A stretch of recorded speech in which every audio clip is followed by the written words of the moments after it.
Hi, everyone. Thank you for joining today's live podcast with Bridget on Live with Bridget. Thank you so much. This means a lot.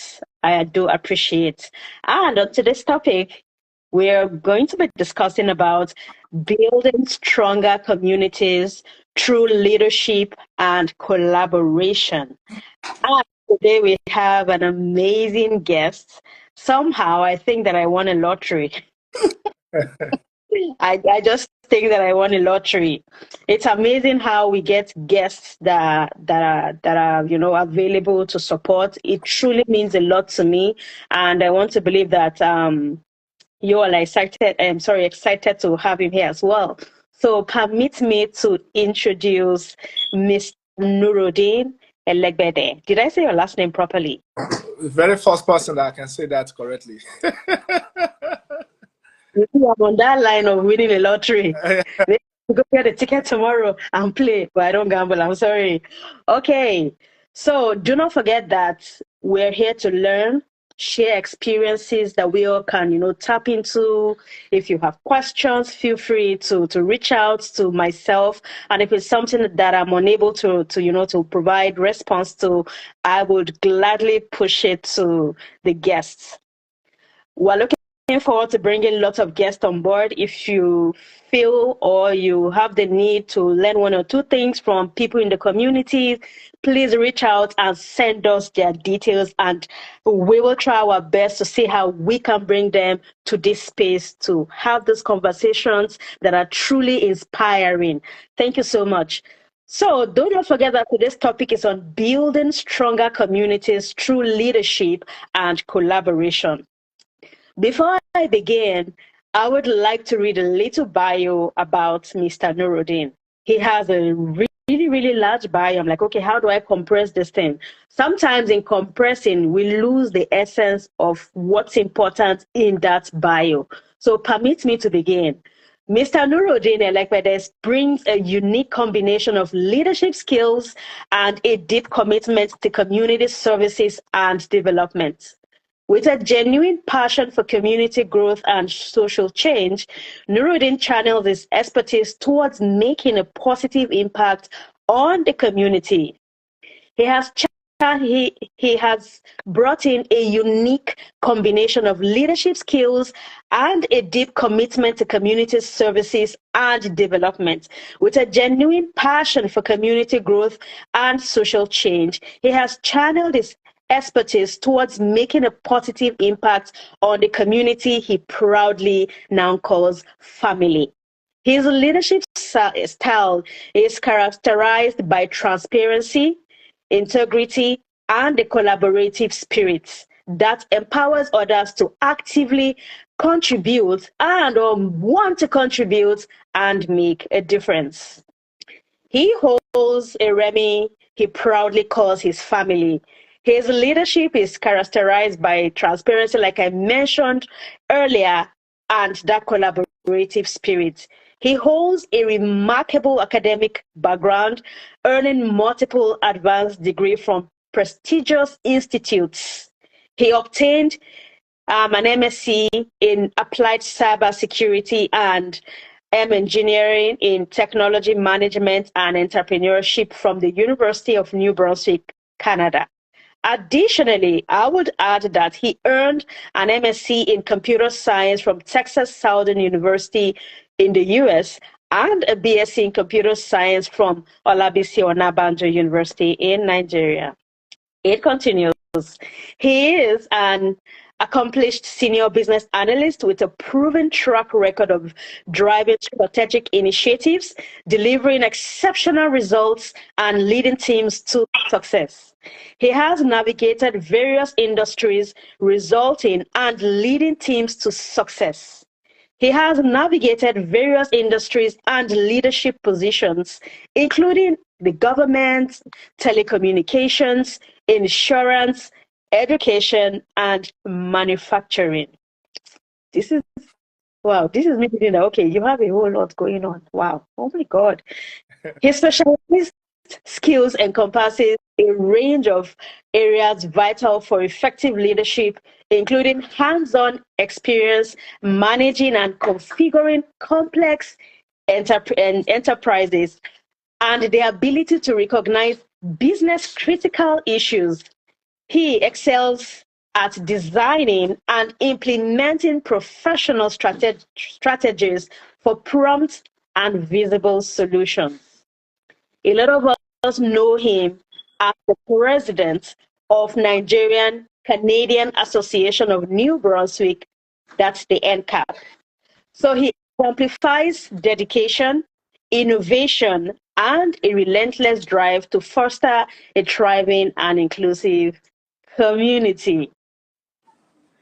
So please help me to welcome Mr. Nurudeen. Yay, let's clap the hands. Thank you so much. I appreciate you once more. I know that I've read a whole lot of this bio. Right. Is there anything that you think that you would want to add for people to get to know you better? The floor is yours. Okay.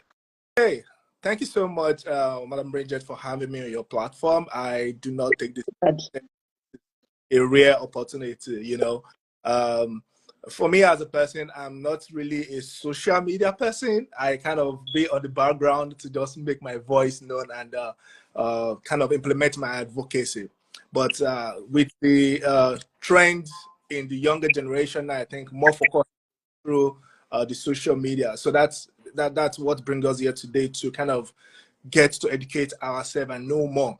The question about myself, I'm just a very, like I said, profile person. I kind of maintain low key wherever I am. And most cases where I go, when they say, "Oh, are you the president of NCAB?" I'm like, "No, I'm the #1 servant of NCAB." It therefore means that I am serving the people, right? So I don't see the being a president as a position of authority or something that makes me superior than an average ninja. So in a nutshell, to all the bio you've read, I'm just a solution provider. Whatever I see there is a problem, what I see is how do we solve the problem, right? The problem is there already, and the next thing is for us to look for solutions. So that's just me. I'm just a simple and basic solution provider.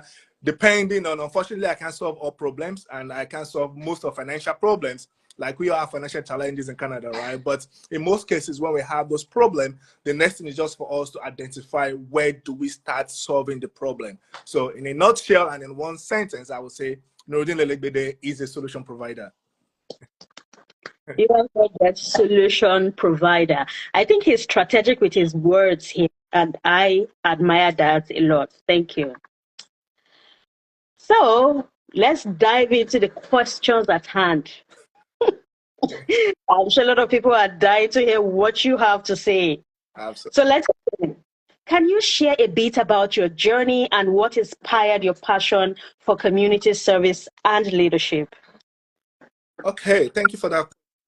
My into community service and leadership has been shaped by both personal experience and a deep-seated commitment to uplifting others, right? I kind of have this joy and passion in putting smile in people's face. Like I said, solution provider. When you provide solution to any problem, you're going to see a smile in people's face. So with that, I know what it is. I have been through what every other person in Canada have been through, being an immigrant. So I know what it is to kind of come to people's aid when that help is being needed. And as an immigrant, I faced my share of challenges settling in Canada as well, adapting to new culture, navigating the system, and finding a sense of belonging.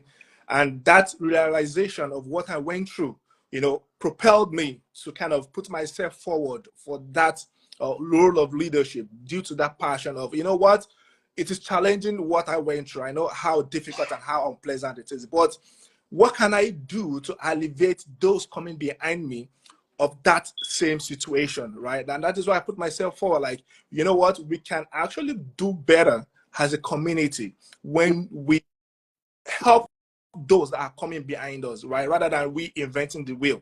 There's always, like I tell people, like there's always a better way of doing things. All you need is the right information. And that is what leadership is all about. You being able to provide the right information out there for people to utilize and make a difference in them. And I saw NCANB as a great platform for me to be able to reach the targeted audience, right? People that look like me, people that went through what I went through, right? I wouldn't be in a better position providing solution or that assistance to somebody who does not look for a POF, to somebody who does not apply for visa for up to 3 or 4 times before he got it approved, right? So for people that went through the same thing that I went through, I feel I would be a good resource to, be able to help, be able to guide them. And that is what has brought me to putting myself in the forefront to lead as the NCANB leadership. This is amazing. Like I mentioned, he's very strategic with the words. You're taking your time to say, okay, I want to be very strategic so Bridget doesn't find any, words to pin me on.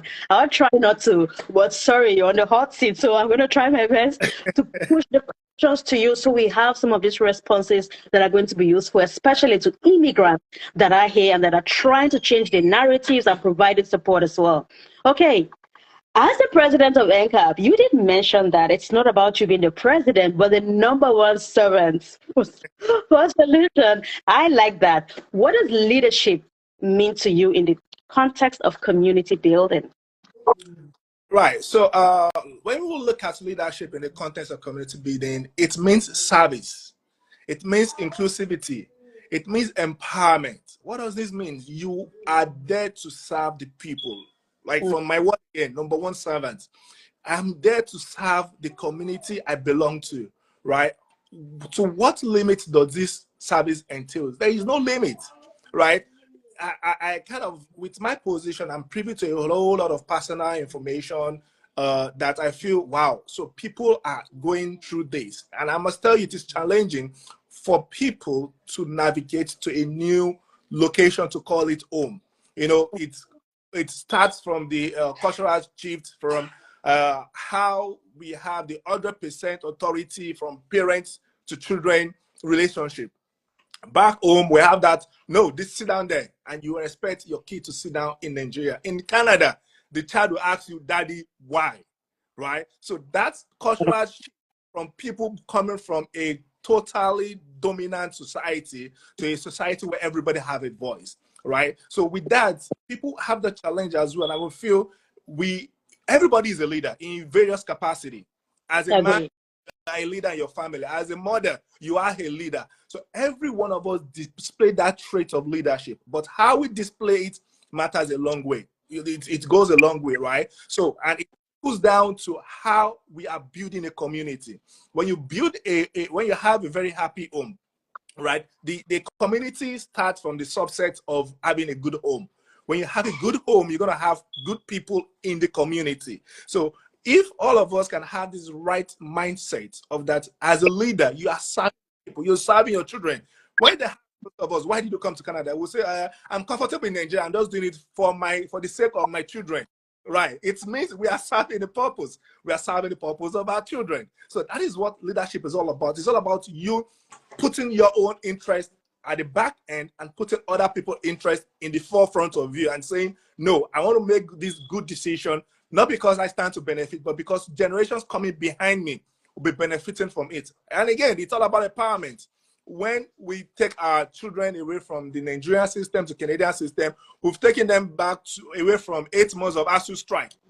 I remember then when we were in the university, we stayed home for 8 months to 1 year due to ASU strike, having nothing to do. We have empowered our kids against that challenges back home, right? We have brought them to an environment where their voice can be heard, where their ideas can materialize, where they can become somebody in life, even without knowing anybody, right? So leadership is all about empowerment, and it's all about creating a space for everybody to feel heard, valued, and supported. Like I tell my community, you don't have to know Nurudeen Elegbede before you can make a voice. Every voice matters. There is no stupid idea. There is no, you won't say because, oh, I've known you, me now giving you priority over somebody who's just landing in New Brunswick today. Everybody has a voice in NCANB. And true leadership is all about authority. It's all about, no, I'm the number one person. No, it's all about collaboration. It's all about addressing concerns. It's all about ensuring that collective effort leads to growth and progress of all members, right? We're building a community where we want everybody to grow. Most of us have kind of sacrificed 15, 20 years back home in our career. We left those career and came back to Canada and mostly start from ground zero, right? So now we are already of the disadvantage, and we feel if we don't come together as a community, we will not be able to uplift ourselves. So creating that growth environment for everybody to be able to catch up to where they need to be. And I tell people, when you come, don't get overwhelmed. It will naturally get overwhelming. There is this disparity between expectations of Nigerians when we are coming to Canada and the reality on ground. People like, after 2 months of getting to Canada, I'm going to finish my house in my village. Sorry, it doesn't work that way.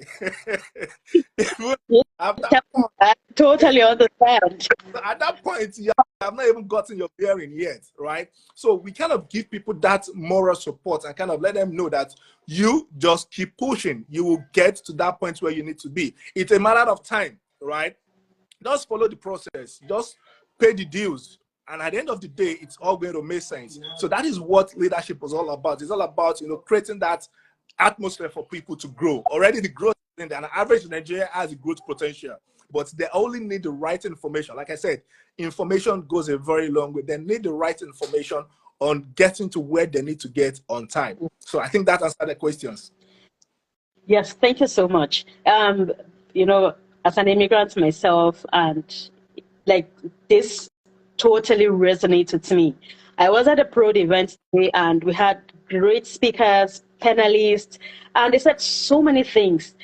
I would say that resilience is directed to someone that has, to me, is driving through leaving your country, leaving everything you know behind and coming to a new location, starting all over from zero. And then some challenges that most of the immigrants face is that community.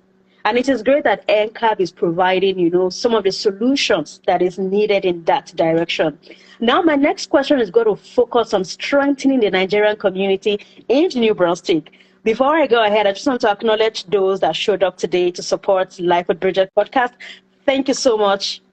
I appreciate your concern. I appreciate your support. I do not take this for granted for any reason. Thank you. For those that are unable to join today, note that it's going to be like a replay on YouTube Live with Bridget. We'll be posting that within the week. Just to keep you updated, today's topic is on building stronger communities through leadership and collaboration. And we have Mr. Nurudeen Elegbede as our guest today. And I remain your host as always, Bridget. Thank you. So, on strengthening the Nigerian community in New Brunswick, my next question is, how has NCANB provided support for Nigerians in New Brunswick? I know you did mention, empowering and providing resources, but what is it, what's the need for immigrants here, and what impact has that had? All right, thank you for that great question. Like I said, we saw a gap, we saw a need to come together as a community, and that is why NCANB is being established from the forefront, right? So NCANB has played a very crucial role in providing resources, advocacy, and support for Nigerians in New Brunswick. How do I mean? Ranging from employment workshops. Like we understand that coming into our community, we cannot stand alone. We need to collaborate with other communities like ours, right? So we have a very good relationship with, for example, Magma of Moncton. We have a very good relationship with St. John Newcomers of St. John. We have a very good relationship with the Multicultural Council of Fredericton. So all of these associations, we work with them and we establish employment workshops. In Canada, unfortunately, like I said, most of us sacrifice our career. You come down to Canada, they ask you, oh, sorry, you can't get this job because you do not have the Canadian experience. So this challenge cuts across. It is not just unique to the Nigerians that are relocating to Canada. It cuts across all nations that call Canada their new home. So we come together with all these other cultural organizations and establish workshops, employment workshops. How do you write, if you understand, or if you can remember, back home in Nigeria, when you are doing your resume, you write your religion, you write your sex, you write your address, you write all those information. Origin and age. Origin, Coming to Canada, it's a different ball game. All you need in your resume is the most critical information that will help the decision making of your recruiter, right? So all those changes, all those, how do you navigate the employment space in Canada? We give those information out. We provide housing assistance. A lot of people have reached out to us while they are still in Nigeria that, oh, hello, NCANB, we are coming to New Brunswick. I'm coming with my my 5 family size, my wife, myself, my wife, and 3 other kids. How do I get accommodation? We have a robust structure in NCANB leadership right now with the settlements committee, and they are doing an amazing job. With the settlement committee, all you need to do is to reach out to the settlement committee, and they will help you, secure an accommodation, pick you from the airport, right from when you're coming to the airport. We have our settlement committee will pick you up from the airport and set you down to your provided accommodation. Initially, we were kind of running it, even despite the fact that we have a zero amount in our pocket. Still, we have volunteers within our community that raise money to get an Airbnb for this family, because sometimes when their flight comes in, it's like middle of the night, you cannot go knock on the door of the landlord and all of that. We arrange a temporary accommodation for people to settle in, and the next day, we still go there to pick them from their temporary accommodation and take them to where they have made arrangements for. So that is number 2. Number 3 is we are making educational initiatives. Last year, for example, we had about 8 to 10 educational presentations in the community, educating ourselves about fight styling, educating ourselves about how do you become successful financially in Canada. We have educated ourselves about how do you maintain a good health, coming from that temperature of 32 degrees to a temperature of minus 15, minus 20 degrees. How do you manage? How do you balance? Educate ourselves in those critical area of life. Again, we have various sectors of Nigerians in our community. We have the children, we have the students, we have the adults, we have those who are just coming in. So we kind of identify each sector and provide to them the necessary education that helps that decision making, right? For example, last year we had this summer boot camp where we trained our youth between the age of 12 and 19 about website design and photography, right? That was a huge success. This year, again, we are planning something. So we capture every age bracket, no matter where you feel you belong. As a mother, we have educational initiative for you. As a father, we have for you. So that is so much in the pipeline for this year right now. This is February, and this is almost end of February. But we have those things that we have in pipeline to implement to the community. We also have social networking opportunities where we kind of bring people together. Sometimes we do it based on profession. Sometimes we do it just generally. Example is last year summer, when we had the NCANB Summer Feast. We brought about over 700 Nigerians cut across New Brunswick to St. John to have the summer party. You see a lot of experience, you see a lot of testimonies. Oh, I have known this guy, we worked together in Globalcom for 15 years before coming together. I never knew you were in Canada. We create that atmosphere, that social networking atmosphere for people to kind of meet themselves and have conversation, because you never can tell the person that will give you the next key to your next opportunity might be at that network that network gathering. And that's why I talk to people. Do not live in isolation. It is easier for you to do that in Nigeria, but in Canada, you do not survive on isolation. You need to come out and meet people. It doesn't have to be Nigerians alone. We have people who are of other nationals that are also going through what we are going through. You need to network with those people. And we also ensure that newcomers and long residents alike have access to the support they need. Like a lot of students, most times will graduate from school, there is no job. How do we help as a community? Unfortunately, we do not have a registered business, and NCANB is a non-for-profit, but we still use our platform to create the network and give them that referral that they need. Oh, you know what? ABC employer is employing. We're going to give a reference letter and we're going to push through. that you need to have diversity in the organization. And Nigerians are people that have a very good work ethic. And to God be the glory, Nigeria, kind of the strong work ethics we have, we always represent. And at the end of the day, from one Nigerian employee, in the next 6-7 months, you see that number keeps increasing because of the amazing work ethics we have.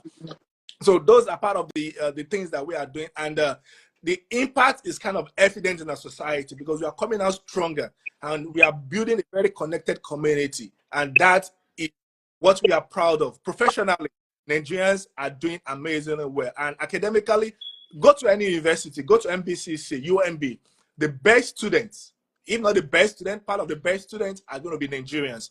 Go to any organization, part of the best employees they're going to have are Nigerians. So we are proud to do this, and we are proud to keep doing it. And that we'll continue doing as a support to a Nigerian. A lot of people say, what is NCANB doing for me? Well, you will not know what NCANB is doing for you until you have that need and desire for what NCANB can do for you. A lot of people have said that why do I have to become NCANB? And at the end of the day, when they see the need and the value, they're kind of like, oh, you guys are doing an amazing job. And they end up being our own mouthpiece out there, like, oh, you guys need to be part of NCANB. So those are part of the support we are providing to our community. And again, tell people, we are not the smartness at NCANB leadership. We have only volunteered our time to implement those ideas. So when you have anything up ahead that you think is going to be beneficial to our society, bring it forward. We will put it to the table. We will strategize around it, how best we can implement it. So we're calling on the community. Everybody should get involved. Give us the ideas of how best we can support our people. What works last year might not work for this year, considering level of immigration policy change. What we did last year that will help people might not work this year. If you have those ideas, please bring it forward and let's collectively build our community. Okay, I hope you all heard that. You all heard that. Any ideas, solutions that might be useful to the community, please reach out and let's push this out together. As a group, we make that ripple effect. Okay, so next question. How do you ensure that every Nigerian here, I know you cannot satisfy everybody or find solution to everybody's problem, regardless of background or status, feel included and supported in the community? I'm going to take that question again. How do you ensure that every Nigerian, regardless of where they're coming from, feels included and supported in this community? Thank you. And that is a kind of follow-up with the previous questions. So in NCANB, our heartbeat is inclusion. Like I said earlier, you do not need to know an ESCO before you can get the value or services of NCANB. We ensure that all Nigerians, regardless of your status, your tribe, or your religious affiliation, we have a place for everybody in NCANB. And this is achieved open communication. We organize diverse programs and initiatives that reflect the needs of different groups within our community. Like I said, we identify different stakeholders and we tailor each of our initiatives that suit that set of people. We also actively seek feedback and encourage participation in decision-making process. Like I said, we are not the smartest. We need people to give us ideas that needs to be. Before we make a decision, we critically analyze what needs to be done and how we can get it done. Again, my very first point, solution orientation. NCANB is solution oriented, and whatever we aim to achieve, that solution is very, very paramount and very, very important in all we do. So in NCANB, inclusion is our heartbeat. Everybody is welcome to be part of the community, regardless of the difference you think you have. Because when you're coming in to Canada, the only thing you hold with you was your green passport. And as much as you carry that green passport, you're a Nigerian and you're welcome in the NCANB community. Oh, that's interesting. I like that there's so much collaboration and how everybody is included. This is truly amazing. And I remember you mentioned about settlements coordinators or settlement support that is being provided. How can someone, have access to this? Like, how are we pushing this out to people? Yeah, thank you so much. And again, we as a people, we have this what do I put? it? This challenge. There is this ad that says, if you want to hide something from a black man, put it in writing. That is because it is generally believed that we don't read, right? So I disagree with that. This I disagree with. I know a lot of people that read. I love to read as yeah, well. we love to read. Absolutely, I agree with you. But that is not a statement. It is a fallacy, right? A fallacy of generalization. You know, using set of people to generalize the whole people, right? So on our website, we have a space in there on our website where it asks you, what do you need to do in terms of settlement? And that captures your information, and that helps us to know how we can channel your own support, right? Because everybody have unique situation. What is applicable for party A might not be applicable for party B. I might be a student, the other person will be a man with 5 member family size, right? So through that form, you're going to complete it. At the back end, the amazing settlement team are there that receives those information, and we act on it. So even before you arrive, before you know anybody, we have a kind of channel with you, one-on-one, where we communicate with you. So once that is extracted, our committee will follow up with you to know how best you want to be supported, right? So that is a very good way that we have been reaching out to people. So it is out there on our website. All we need to do is we need to familiarize ourselves with that. And that comes, again, with the challenges we are having on how best we communicate to our people, right? We've tried a WhatsApp channel.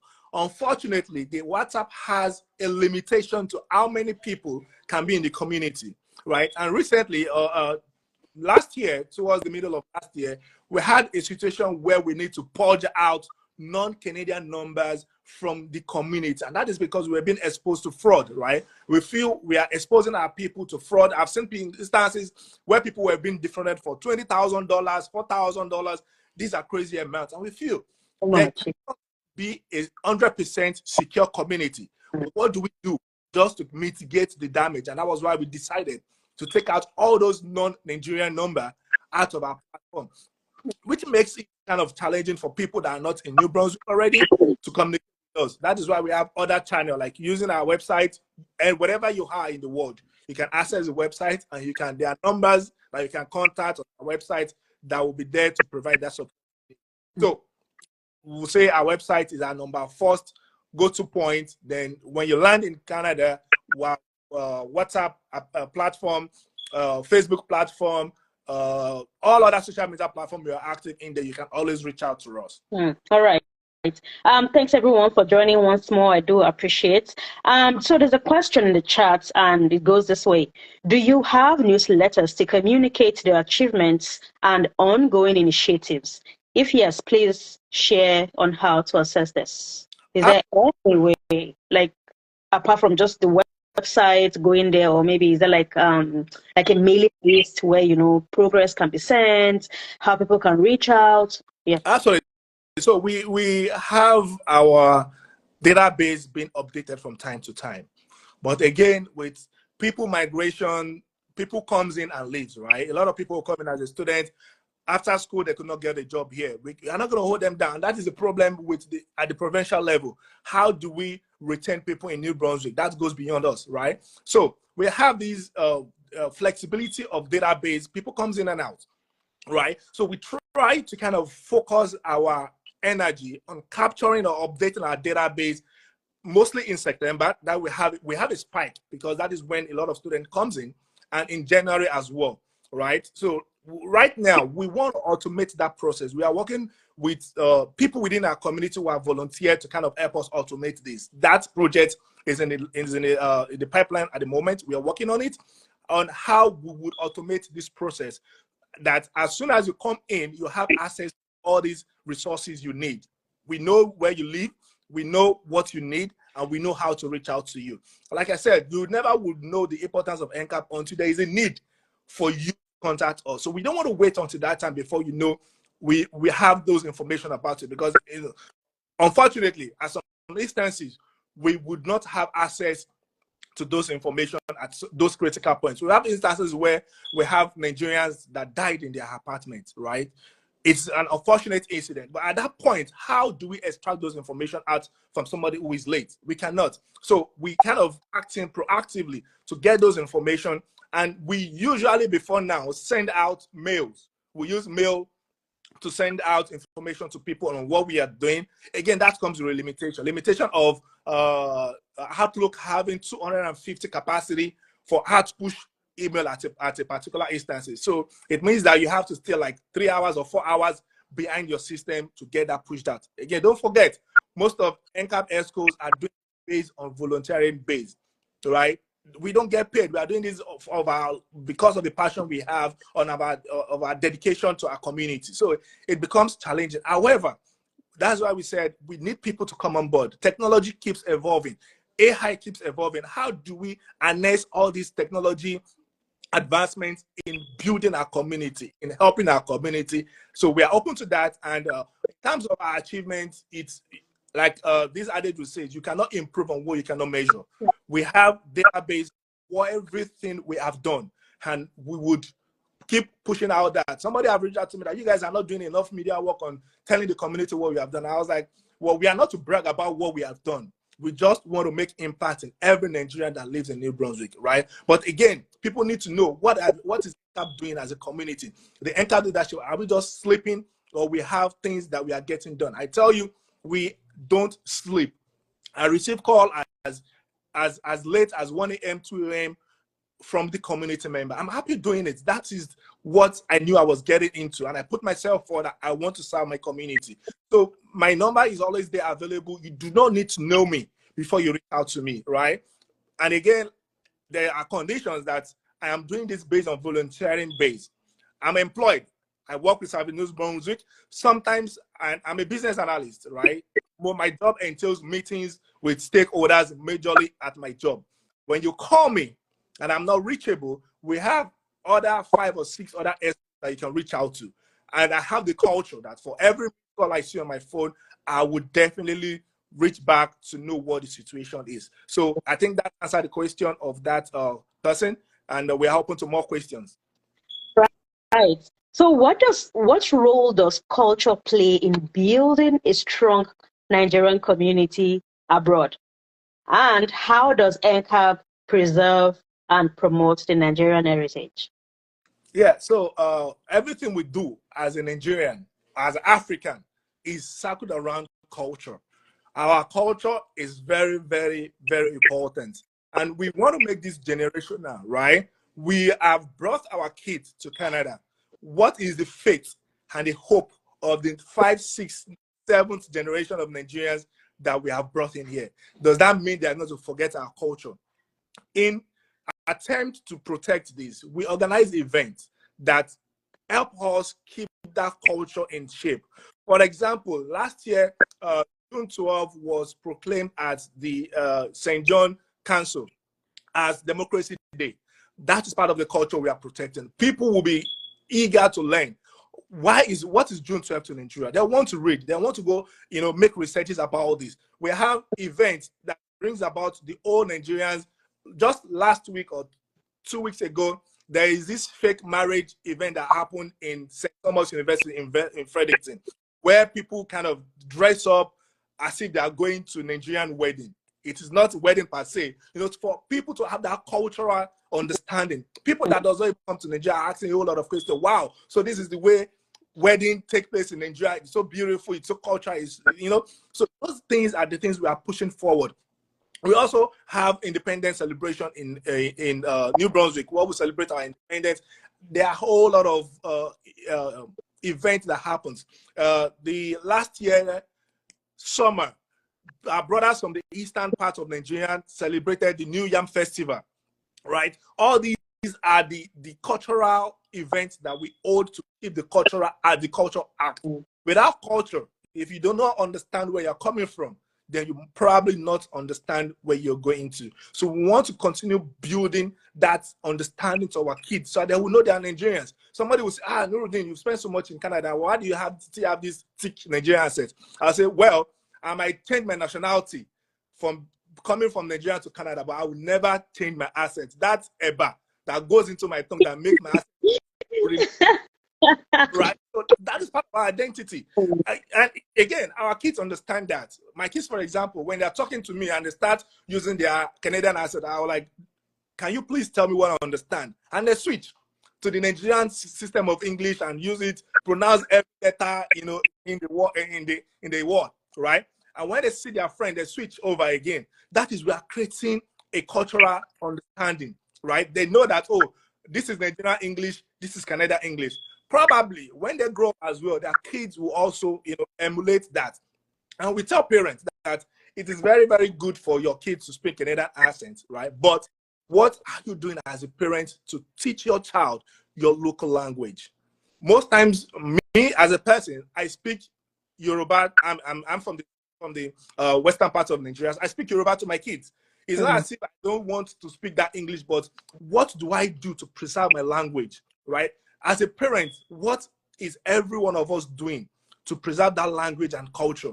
When your kids want to greet, when they see an elderly person outside, do they do the Canadian style of fist bump or doing R5, or do they go down prostrating for the elderly one? So this again cut across what NCANB can achieve 100%. It goes down to what we can do as a parent to maintain that cultural value to our generations, because it's to keep trickling down.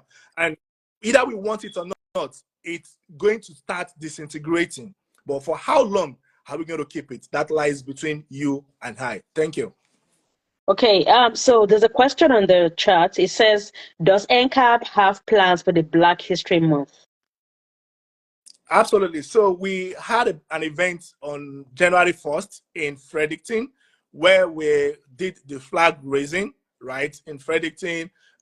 Prude had theirs in St. John, and they have been doing that for years. So Black History Month, like I said, we have items of event that we need for the year. We have identified some events that we can only do in collaboration. There are some events that are unique to NCANB. Black History Month, for example, is an event that needs collaboration. In that event in Fredericton, we collaborated with African Association of New Brunswick, New Brunswick African Association, EMBA.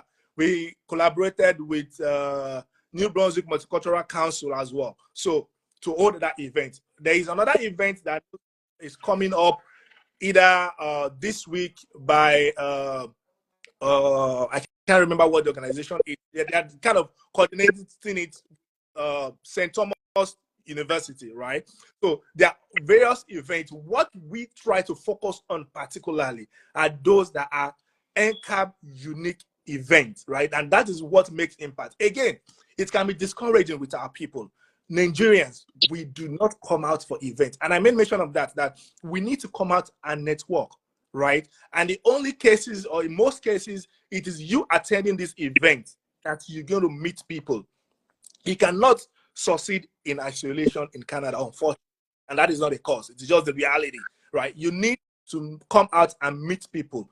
Do not say, oh, what they are doing does not concern me. You might feel it doesn't concern you, but your child might need that information that you're going to get there. That person that you need to make that decision for you might just be at that event you're going to. As much as we can, let's try to be involved in what the community, let's try to be involved with what NCANB is doing. It is surprising to know that a whole lot of people are just getting to know about NCANB because of the passport intervention. And again, that is the mindset of our community. We are only focused on what we stand to gain and not what we stand to give to the community, right? If you don't give, how would somebody gain from it, right? So that's what we are calling on everybody. Let us be involved in what NCANB is doing. And by this, we will continue to build and we will continue to grow. Okay. So my next segment goes towards the direction of collaboration and conflict resolutions. Now, why is I'm going to take that again. Why is collaboration essential for building stronger communities, and what sort of collaborations have you been involved with? Thank you for that. Like I've said previously in this conversation, that we have very good collaborative relationship with other ethnocultural society. We have a very good relationship with the province of New Brunswick. We have very good relationship with these major cities. Last year, City of Dieppe sponsored about 3 events that we did in Dieppe. But guess what? Our people did not come out to attend those events. For days of other nations, there are instances where they have like amazing population, you know, and we will always sell ourselves. Like we have the population, we have the people who are engaged in community development. But when we organize these events, people don't come out, right? And when you don't come out, there is this Yoruba adage that says, pardon me, I'm going to say it in Yoruba, that one person cannot be identified as we. It is now in our culture in Canada. But, you know, back home, you cannot be one person and identify yourself as we, right? So we need our people involvement in community building. We are collaborating with MBMC. MBMC is the New Brunswick Multicultural Council. They have sponsored for us a reasonable number of events we have held. They are sponsor for the anti-racism event we held last year. That was an amazing turnout. Again, guess what? Our people still did not come out to that event. Who were we seeing at the event? We were seeing the people from the our host community, people from the police force, employer were there. But the people... Why would you say is the reason a lot of our people are not coming out to support these events? It is not just this event, it is just our people's attitude generally to not getting involved with the community, right? Again, okay. What's causing this? Is it because they don't believe in the association or they don't believe in the leadership? It is the spirit of belonging, right? When you feel you are part of this community, this is my community, and we want to build this community together, you will get involved. Like when I tell people what we are doing today is not for our own benefit. It's for those kids we have brought to Canada. We are building a community for them. They will grow up tomorrow and pray for us for what we have started because we are building a community for them, right? But when you say it doesn't concern me because you feel you're not affected today, whatever your action is today is going to have an impact on your child tomorrow because that is going to affect the quality of community we are building, right? No matter how we say, oh, I'm open-minded, my male child can marry, you know, anybody from any race, but deep down, I will appreciate it better if my son brings a girl and say, Daddy, this is my girlfriend. I say, oh, sorry, where are you from? I say, I'm from Anambra. Or where are you from? I'm from Sokoto. You know, that's joy of, okay, you're going back home. We are still building the Nigerian bond is in there. So we need to create that culture. We need to create that community. And if you don't come out to events, how are you going to create that community? If the parents are not coming to events, how do they want to bring their kids, right? And again, it's been encouraging, surprising that these our kids are even more involved in community activity than the parents. The kids will come whenever we have events for kids, they show up. If the parents have that time to come drop your kids, then why are we not getting involved? So we are appealing to all to please be involved in what we do. It's not about the leadership. The leadership has 3 years tenure. We're going to go. But we are building a community that will last for eternity, that our kids will be proud of, that our parents started this and they have given us a solid foundation. Great. Now, there's a really, really great question in here, and it says, you clearly are unhappy with the disengagement of Nigerians at events. What are you doing differently to change the narrative? Thank you. What we are doing differently is communication. Open communication. We try as much as, but like I said, we make decisions strategically on what do we think best capture the interest of our people. We don't just do events or initiatives just because we want to do it. We do it because we feel it's going to make impact, right? Now, we pass that information to people. We are organizing A, B, C, and D. We need people to get involved. People feel not until like I said now, or earlier, that people will say, I don't even know about NCANB until it was time for them to do passports. People wait until when they have a need to get on NCANB before they want to get involved. Rather than we just be proactive, build the community, and nature will take, karma will take its course. If you build, it will come back to you directly or indirectly. But if you don't build, if you're only interested on what do I stand to gain, what do I stand to gain, what do I stand to gain, the community will not survive. So we need to have that selfless mindset. We need to have that community drive to build something that even if you don't benefit directly today, you know tomorrow your kids, your coming generation will benefit, or somebody else will benefit. It doesn't have to be affiliated to you. And that is what we are suffering from the leadership of Nigeria that we are having today. Because everybody everybody is so self-centered. From the time you go into the airport, everybody want to take advantage of you and not willing to help. We need to leave that mindset. Come here and build a new community. Let's look at how receptive or how welcoming, let me put it that way, how welcoming our host community are. If the table is turned around, if this happen to be our land and people are coming in, how are we going to act to those people that are coming in, right? So when you build the right mindset, when you build the spirit of involvement, the spirit of engagement, I don't have to be calling you on the day of event after we've posted it on all social media. All you need to do is to mark your calendar. Some people say, I forget. Well, if I have a job interview, you won't forget, right? So it's all about our perspective to our community building, right? Let us all get involved in it. Let us be active in it. It pays off eventually. And we will continue to recognize those people that have been very crucial part of our community. We would continue to appreciate them. And again, nature would certainly appreciate them. Thank you for that response. Please, it is not just directed towards the NCANB, ESCOs, to be the front line to push things to happen. We as community, if we want to see a change, we need to be that change. We need to start engaging too as well. We need to start coming together as a group, to achieve that purpose of togetherness, of that support, of that collaboration that we can bring to the table to provide that support for ourselves. This is for us. Let's don't look towards, yes, it's Nurudeen's responsibility, it's the vice president's responsibility. No, it is a tax on every one of us. This is our community that we're building. It's that togetherness. Please, let's push in that direction. Thank you for that response.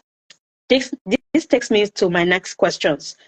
Can you share an example of a successful collaboration that has made a significant impact to the Nigerian community here? Absolutely. There are so many of them, but for the sake of time, I will pick just one, right? So that is our collaboration with the St. John Newcomers, right? So St. John Newcomers is a beneficiary of this funding from the government that provide free legal support to the Black communities, right?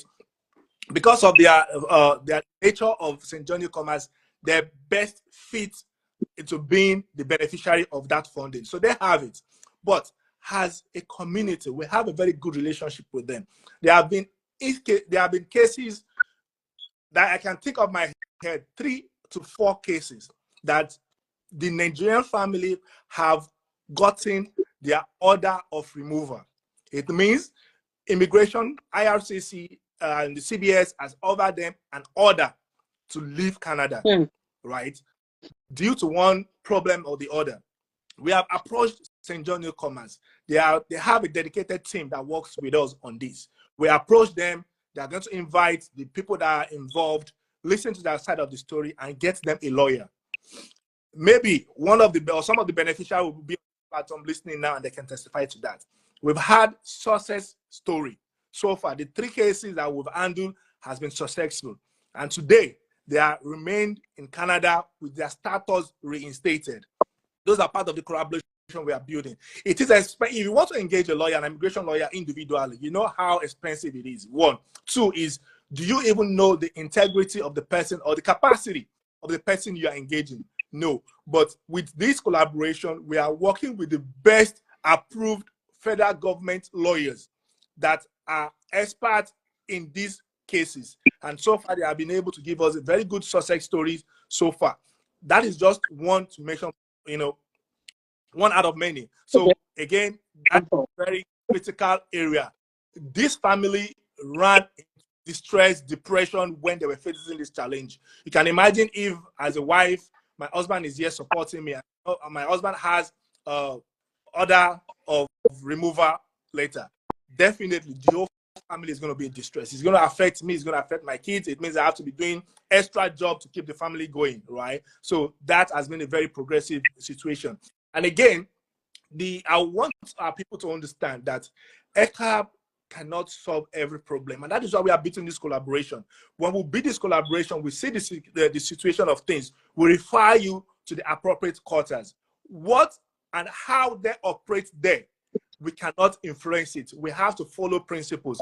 Nigerians will believe in using influence over everything. Unfortunately, we cannot influence every collaboration we have. We will go through the normal channel, put you through the normal step, make you meet the right people you need to meet, but the decision or the result does not lie in us. But so far, God has been so faithful to us, and we'll have a lot of success.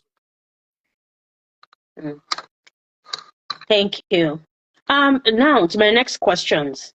With diverse opinions in any community, conflicts are always bound to arise. How do you handle disagreements or conflicts within the NCANB society or community to ensure unity? Thank you. That's a very, very important question in our Nigerian community. And it is not just unique to the Nigerian community. It is across all other community as well. But our situation is unique, right? What do you expect from a country that has over 371 tribes and speak over 500 languages, right? So there is a lot of disconnection at every point, right? This is a country that is being disconnected based on religion. This is a country that is being connected based on region. This is a country that is being disconnected based on tribe, right? So this will happen. And the human nature, by default, we flock around things that looks like us, right? I would want to make friends with somebody that looks like me, somebody that probably speaks my language or that.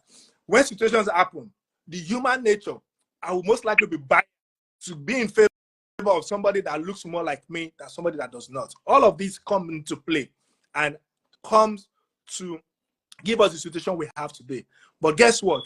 It is a strength in our community rather than a weakness. We've had issues where some people feel, oh, we don't have a voice. It's for these particular people. And that was what I did for my first year in office. What I did was a housekeeping activity where I traveled to most cities in New Brunswick to meet with the people that you have a voice. We are all one. This is our community, regardless of where you come. And that comes to our motto for NCANB. Our heart is inclusion, right? Everybody is inclusive in what we do. So conflict resolution, again, is in our strength. We have a very robust committee, the mediation committee. For any case that you have, that somebody have done something for you, when you even hear cases that happens within the Nigerian community, you'll be baffled that why are we doing this to ourselves? But unfortunately, that's human nature.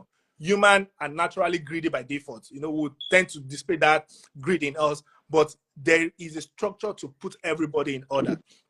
The mediation team comprises of well-educated and well-experienced individuals within our community who are here long enough to understand what is right from what is wrong.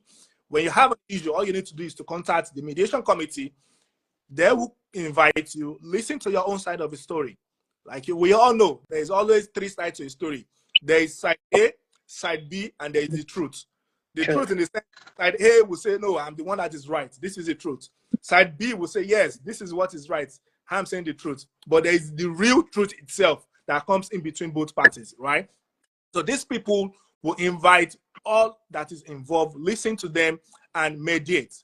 Again, we have a structured institution in Canada. The police force is there. The legal system is there, right? We try to mitigate the damage. Before you report a fellow Nigerian to the police, let us handle it in-house. Let us dry our dirty clothes in-house before you go out there. Before you charge a fellow Nigerian court, you'll not be surprised that cases in court that involves Nigerians, before it gets to that point, we need to be able to come in and resolve that issue. Once it gets to that stage, there's little to what we can do because we cannot interfere with the judicial system or with the legal system of Canada. But if you have any issue, the committee member are so matured in what they do. Whatever conversation you have is confidential. It ends there. I've had instances where my ESCO member have been taken to the mediation committee. So there is no exception. There is nobody above the law. If I have done something that is wrong with you, please feel free to approach the mediation committee and they will be able to mediate and give what is right to who deserves it. So conflict resolution is our strength. We're working on that and we're still improving right? Every case we listen to, every case we resolve, gets us that knowledge to be more professional in what we do. So again, the information is out there. We'll be pushing it out from time to time. If we do our quarterly town hall meeting, it's again, you can, let me give you this perspective. So far, when we do the NCANB town hall meeting, this is where we give updates of what we have done for the last 3 months, right? And towards the annual general meeting, we give what we have done for the entire year. For the AGM or for the NCANB quarterly meeting, it will be difficult for us to see 40 to 50 people attend that. Again, people will say, oh, you guys are not telling what we are doing, but we create a channel to inform the community of what we are doing. But cases where we want to do passport intervention, within the first 2 minutes of starting the meeting, we have under capacity already. So again, that comes to the mindset of our people of, oh, I have something to benefit from this, so let me go and attend. But then, have you thought that it's because, oh, this one concerns me, oh, this one I'll benefit? But it's, so most people just feel that, why am I wasting my time if it's not going to, you know, have an impact, right? So I will say that should be pushed towards that, you know, of that direction of getting people aware of what is being done.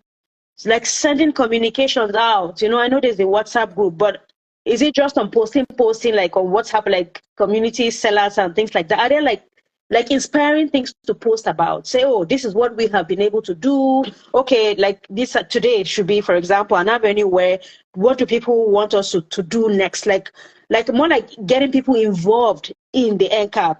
What do you think might be useful to you as Nigerians? Maybe that would help. So for the purpose of saving time, I'm just going to skip to the next questions. How can, and this is on empowering and creating change, you know, in the community. How can leaders inspire others to actively participate in community initiatives? People don't want to participate. It has to do with when it's something that's beneficial to them. So what do you think, you know, that leaders can do to actively get people to participate in community initiatives? Thank you for that. And again, we are all adults, right? We can only try as our servants. So I don't call it leaders, I call it servants, because we are serving the people, right? So what we do is to try to continue engaging in open communication. That can never be overemphasized, right? We will continue to communicate. Are we getting it 100%? The answer is no. We cannot get it 100%. But there is room for improvement. And that is what we are calling on people. Those tell us where things are not going right. Tell us what is it that we are doing that we are not doing right. So we can take your feedback, reassess our approach, and kind of give it a better way of doing things, right? So it is community effort. We are all adults. What I'm saying is we all know what is right and what is wrong. I can say, oh, today, rather than me talking to the people, I rather want to sleep. I rather want to spend time with my family. I rather want to, you know, have that private time playing games and all of that. But when we prioritize what we need to do, when we prioritize how we need to build our community, like I said, it is not, and you have also emphasized that, it is not the role of the leaders alone. It is everybody that needs to get engaged. It's easy for us to say, oh, you know what, we want to organize an event. We organize it. We cannot be the one that will come out to force people out again. And people will know it again and again and again. We are all adults and we need to be involved with our community.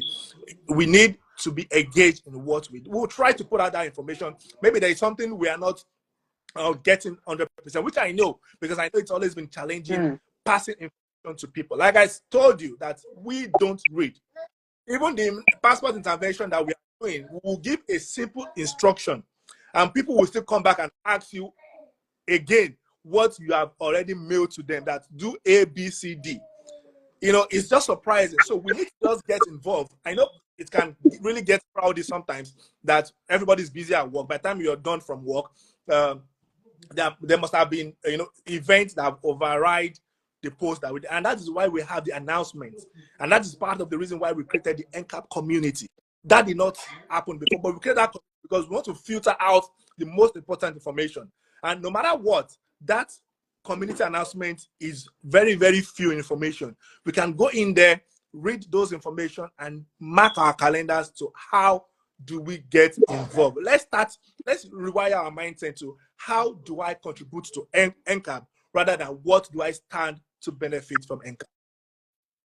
Great, thank you. As a leader here, community leader, what do you think are some practical steps that someone can take to become more involved in their community? This is not just directed for Nigerians alone. Right. Thank you for that. And again, we have to understand where we live in, right? For example, nobody will wake me up in the morning and say, no, then stand up, you need to go and pray, you need to eat your breakfast. Within myself, I know I need to have my breakfast. Nobody tells me in the morning that I need to shower, dress up, and go to work. I know that at the back of my mind. So we only need to be prepared on how, again, comes down to that my focus point. How do we build a community? The information are out there. Once you go to your system and Google communities in New Brunswick, you're going to see YMCA is there. You're going to see PRUD is there. There are a whole lot that you can get involved with. It only takes you to get involved. And Nigerians have been doing good. In St. John Newcomers, for example, I know there are a lot of Nigerians that volunteers in that organization. What's they call it? Magma, for example, there are Nigerians that get involved. So that we only need more of our people to get engaged. Don't sit at the comfort of your home. Nothing will be achieved. But how then? It doesn't even have to be a Nigerian, it might be the Red Cross, for example. And trust me, as you are going out, putting yourself in public, you are opening door for yourself unconsciously. I've seen instances where many Nigerians will tell me that the job they got it through where they are volunteering, right? They have that referral. This happened to me, not me. I know somebody who got a job from where she was volunteering. There was an opening. The HR just reached out to her. Are you still interested in the job? She didn't apply for the job. She went through the interview process and she got the job. So when we get involved in all of this, we are building up ourselves. Like I will say again, now the Nigerian population is increasing. The Black population is increasing. The immigrant population is increasing. Let's look at the leadership structure of New Brunswick. How many immigrants we have there? And there is this saying that says, if you are not on the table, you'll be part of the menu. If we don't have representation there, how are we going to have people that are going to be speaking for us? How are we going to have people that are going to speak for us when policies and decisions are being made? So it goes even beyond NCANB alone. It goes up to the extent of the leadership position in our province. Let's start building network.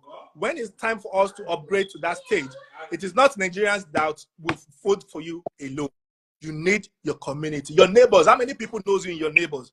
We are used to this big manism style in Nigeria. You just come in, open your door, go in and shut in your door. Your neighborhood, people don't even know you. When things go wrong, how do they support you? So let's all take it as a challenge that today, right now, you want to meet at least one person in your neighborhood every week. Network, build that community. And that is what we are advocating, that collectively we will always build a community that will thrive for everybody to grow. Thank you. Thank you. I appreciate that response. Now, is there any project that is coming up in 2025 that people should be excited about? Yeah, so there are streams of projects that we are working on at the moment, right? Number one is we are trying to build a entrepreneurs trade fair where we want to bring all entrepreneurs in New Brunswick under one roof. We are planning on inviting the premier to be there. We are planning on inviting the key stakeholders. We'll be bringing banks to be there. There are opportunities, financial opportunities that are in there, but our people are not exploring it because we do not have access to those information. So that is number one. Again, that is the stakeholder we are targeting, the business owners. Again, we are looking at how do we get employer for a career fair that would be available to our people. That is been challenging somehow because most of these employers will come and the next thing they'll tell you is go and apply online. But we are looking at what stage do we come in between that recruitment process to influence the output of the Nigerian employability, right? Nigerians are finishing from school. A lot of us are not just fresh graduates. We've had, careers back home. We've just come here to restart. right? So how do we get ourselves down there? We are again working with the provincial government to kind of that clause of Canadian experience. How do they take that out of the way? Because that is really causing an obstacle for a whole lot of us. So there are a whole lot of projects that cannot really pick out one in particular right now. Again, we are working on the entrepreneurship camp for 2025. We want to bring kids together. We want to train them on something. We find we are certificate oriented in Nigeria. You must go to university, you must graduate. But in our community, you don't have to be a university graduate before you can be successful. How do we start opening up the mind of our children to be able to think outside of the box? This also is also in the pipeline. We are also working on mental health counseling for the mothers and for the fathers. These are two different sectors. As a woman, how do you manage your home? It is stressful for everybody. As a man, it is stressful. As a woman, it is stressful. So we are looking at bringing people from the mental health industry to be able to talk to us. We are also having a program for the Immigration Canada, where we want to bring people from the Immigration New Brunswick to come talk to us. What are the immigration channel pathways for our people? A lot of people run into that vein, going to universities or colleges that do not have DLI. They get out of school, they cannot even change their status. How do they navigate that situation? They're in it already. We can't ask them to go back home. How do we navigate all those situations? So those and many more are the events we have highlighted for this year that will start, implementing anytime soon. Again, the winter is kind of, causing a whole lot of what is it called? Roadblock for now, right? Because there's limits to who you can meet in the office, there's limits to your movement and all of that. But as soon as the winter stops due, we will start making those events a very, very physical one. Again, we have the option. We make these events virtual or physical. Based on our experience, when you make it physical, people don't come. If you're doing online, people do not appear. How do you organize a physical event that will make people come? So all of this is still, we are planning on how best. Again, from the beginning, we are result oriented. We need to push out the best results in whatever we do. We just want to do anything because we want to do it. We want to do it because we want to achieve results. So please be looking out for those information. We have itemized what we need to do. The event that needs collaboration, we cannot do that alone. We need to collaborate with other entities. There are events that are unique to NCANB, and again, we'll be rolling that out before the end of February, so that everybody can have an idea of what NCANB will be doing and when they are doing it. Okay. Well, I have a personal thing I want to talk about now. Please, in all this, your entrepreneurship, business hangout and things like that, let us, maybe it's a call for action now to start pushing towards how Black business, especially the small business owners and entrepreneurs, can benefit from community grants. A lot of small businesses that are, I would say, Nigeria-owned, are struggling to start because of capital, struggling to secure, spaces because of capital. I want to push that, please, if there's an avenue where we can get grants to support this, it is a vision we should strive to at least bring on board for our people. Absolutely. I cannot agree more with you on that. It's always a challenge, right? Coming to a new land where you don't even understand the business dynamics. And it's unfortunate again as well, our people, the way we kind of respond to the Nigerian business. For every cent that you spend in a non-Nigerian business, you are helping them grow that community. When we recirculate our wealth within ourselves, we will help grow that business. We will help grow that community. And again, if you can remember, this is what I kind of emphasize at every town hall meeting. Let us patronize our own businesses. It might be a bit expensive than what you get locally. It is natural. It is a foreign or it's a international commodity. International in the sense that they are buying it from Nigeria to ship it down here, right? So it's going to cost a little more. And we are also working with the businesses to see how their prices can be competitive, right? So for every cent that we spend on a Nigerian business. We are growing that business. It might be your child that needs an intern tomorrow that will go to that business and do their internship. It might be that your own child is the next CEO of that business. So, and again, my advice to entrepreneurs is let's try to see how much we can collaborate. Rather than saying, this is my business, let's see that this is our business. The more you bring people on board to your business, you have people with diverse experience, diverse expertise that can help that business grow. And that is what is lacking in our community. That is my honest opinion. Let us do not get too much engaged with this sole proprietorship. This is my business, this is my business. Work with a group of people. Look at our partners from other continents. You do not see one person that owns a business. You see a group of people that own a business. So if you have a business idea, bring more people on board. Let us all do it together. When more people are involved, let's example, you and I have a business. For sure, my family will patronize that business. For sure, your family will patronize that business. My friends will patronize, your friends will patronize. But if it's just you alone, it means you are kind of limiting your clientele, right? So let's come together. If you have that business idea, bring somebody together, have a legal representation, have everything documented, and get that business running. We will try as much as we can to bring those information to our people. And there are funding out there. Unfortunately, again, there are some members of our community that will have this information and keep it to themselves. They only benefit those within their caucus. We have said NCANB is for everybody and NCANB is for nobody. All those information that we have, we will try as much as possible to put it out there. You don't have to know Nurudeen before you can be a beneficiary of those information. In as much as you're part of our community member and you're active in our community, active is needed because I will not come to your door to knock at you to tell you that thing. We'll put it out there. If you're active, you will have the opportunity to grab that information. So we will continue to collaborate with ourselves. We'll continue to collaborate with that. I will confess to you, there are a lot of funding out there for Black businesses. And the part of it that people probably do not know is if you call on somebody today that, oh, there is this opportunity for funding, and the person benefits, it benefits you and it benefits that person. Because if that grant is not spent, at the end of the financial year, whatever is left is returned back to the federal government. The following year, the federal government will say, oh, you know what? We gave you 2 billion, for example, last year. You guys did not spend it. You only spent 1.5. So this year, we are giving you 1.5. We are not giving you 2 billion any longer. So it reduces the opportunity we have to grow.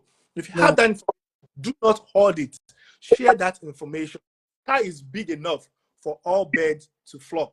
So my people and my community, let us continue building our community so that you and I, our children, will be proud and proud of what we are building. Perfect. So on final thoughts, what's one key message you want people to take away from this conversation? Very simple, and that is involvement. Let's all be involved. And there is this saying in the Bible that says, love your neighbor as yourself. When we have that spirit of love, when you have that spirit of, don't look at, when did he come to Canada? He came to Canada last year. He has bought a house. He has bought a brand new car. Me, that I'm still strong. Don't look at that. Everybody has its own appointed time. We will all be all right, right? He just came to Canada the early this year or last year. You don't know how much he brought in. Right? You don't know if he sold all his property and all his investment. You don't know. So love your brother as yourself. Love your neighbor. Let's have this spirit of lifting up ourselves. And the only antidote to poverty, to failure, is helping others grow. Thank you. Thank you so much. I want to thank everybody that joined today. I truly appreciate. I would want to touch light on the Black History Month, February being known for the Black History Month. I think it is not just for February, but it should be every other month. And Black History Month is a call to action, a reminder to continue to build, uplift, and create opportunities for the future generation, because this was made possible by those that have paved the way for us to enjoy this. It's an opportunity for, that brings about unity, community, and pride. Please, it's time for a reflection for us, for celebration and empowerment. It should be a moment to honor the resilience, achievements, and contributions of Black individuals throughout history, both globally and within our own community. Happy Black History Month. Do not forget that the topic we had today with our great NCANB president, who says he's a servant. It's on building stronger communities through leadership and collaboration. Please do not forget to follow us on social media handles, Instagram, Facebook, and TikTok on Life with Bridget, and the YouTube channel Life with Bridget. Let's support the community, let's support one another, and be there for one another as collaboration. Please, collaboration, very key, like Nurudeen specified over and over. Collaboration. Let's come together and see what we can build for the betterment of our children, ourselves, and future generations to come. Nurudeen, do you have anything to say before we close the blinds? Last statement again. Collaboration, collaboration, collaboration. Let's come together, create a community. Nobody, no other community is better than us. We have what it takes. We have the tenacity. We have the resilience. We have the power. We have the passion to make things happen. So let us use that to our advantage. Let us don't use it to a disadvantage. Don't see competition in your brother. Don't see competition in your friend. See it as an opportunity to help that person. If you help that person grow, trust me, nature will take its course, and we will all be a beneficiary of that functional system. Thank you. God bless. So I'll be sharing the NCANB website on the next post when we share about this today's live podcast. Please go to the website and see what's happening. If you feel there should be an area of improvement, I want to believe that the ESCOs are opened to that collaboration, to listen to you and find how they can bring this to life to benefit us in the community. Please, this is for us. It is for us. Let's make this happen. Thanks once again, and have a beautiful evening. Thank you for having me. I won the lottery. Bye-bye. Bye.